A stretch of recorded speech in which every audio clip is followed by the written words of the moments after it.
আশা করি বন্ধু সব ভালো আছেন। আবার একটি ইন্টারেস্টিং দারুণ একটি নতুন ভিডিও নিয়ে হাজির হলাম আমি আলামিন। অনেকেই যে সমস্যায় বেশিরভাগ ভুগে থাকেন সেটি হলো স্ট্যান্ড বাই সমস্যা। মানে আপনার পাওয়ার সেকশন সমস্যার ঠিক আছে, পাওয়ার সেকশনে কোনো সমস্যা নাই, কিন্তু টিভিটি রান হয় না বা টিভিটি অন হয় না। এই সমস্যাটাই ম্যাক্সিমাম মানুষের প্রশ্ন। তো আমি একটা গ্রুপ খুলেছি হোয়াটসঅ্যাপের, আগে ছিল ইমো ট্রান্সফার করে হোয়াটসঅ্যাপে আসছি। আপনাদেরকে জানানো হয়েছে প্রতিদিন আমি কিন্তু লাইভে যাব এখন থেকে, সকল সমস্যা আপনারা সরাসরি আমাকে বলতে পারবেন। তো এই গুড নিউজটা আপনাদের দেওয়ার জন্য আমি কমিউনিটি ট্যাবে পোস্ট করছি, সেখান থেকে গ্রুপে লিঙ্ক আছে, সেখানে জয়েন হয়ে যাবেন।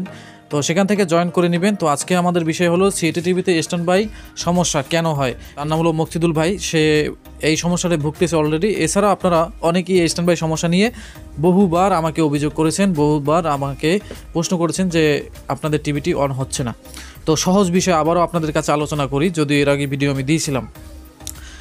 আগে যদি স্ট্যান্ড বাই সমস্যা হয়, আপনাদের আমি বারবার বলি, যদি স্ট্যান্ড বাই সমস্যা হয় তাহলে আপনারা বিপজিটিভ ভোল্টেজ চেক করবেন এবং ভার্টিক্যাল ভোল্টেজ চেক করবেন এবং driver section, sound section voltage check করবেন। 5টি ভোল্টেজ আপনারা এখানে চেক করবেন।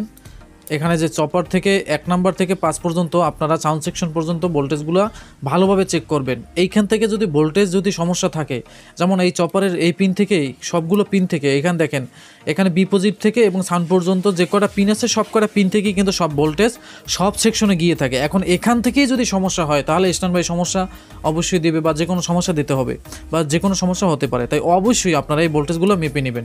যদি দেখেন এই ভোল্টেজগুলোর সমস্যা, তাহলে আপনাদের সহজ যেটা আমি বলছিলাম এর আগেও, কেলয় লাগাই নেবেন। এখানে একটি পাওয়ার সাপ্লাইতে একটা কেলয় লাগাই দেবেন। কেলয় লাগানোর পর যদি দেখেন যে এখানে ভোল্টেজ ঠিক আছে, তার মানে 100% পাওয়ার সেকশন সমস্যা।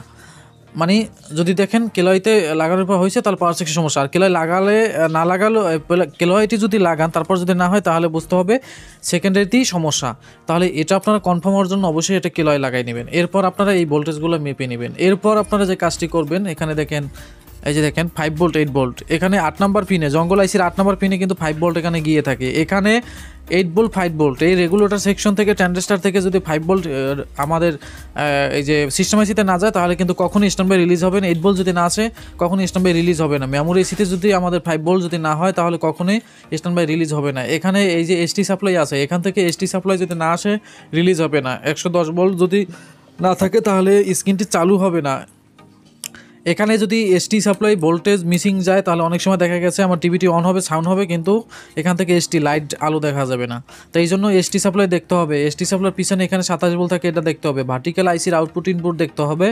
এখানে আমাদের 5 ভোল্ট 8 ভোল্ট এগুলো আপনার দেখতে হবে। জঙ্গল আইসিতে কোনো প্রকারের লুজ কালেকশন আছে কিনা, অনেক সময় দেখবেন জঙ্গল আইসিতে লুজ কালেকশন থাকে, সেই জন্য সোল্ডারিং করে নেবেন।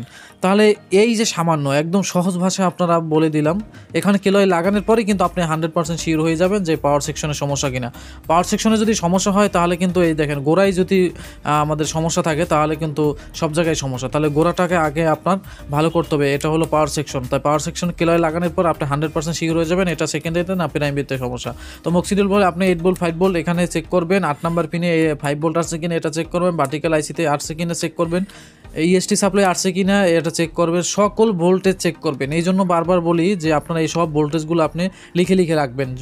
লিখে রাখলে পরবর্তীতে আপনি ওই খাতা দেখেও কিন্তু অনেকটা সমাধান করতে পারবেন। আজকে এই পর্যন্তই, আবার দেখা হবে নতুন একটি পর্ব নিয়ে। যারা আমার সাথে কন্ট্যাক্ট করতে চান সরাসরি হোয়াটসঅ্যাপে যোগাযোগ করুন।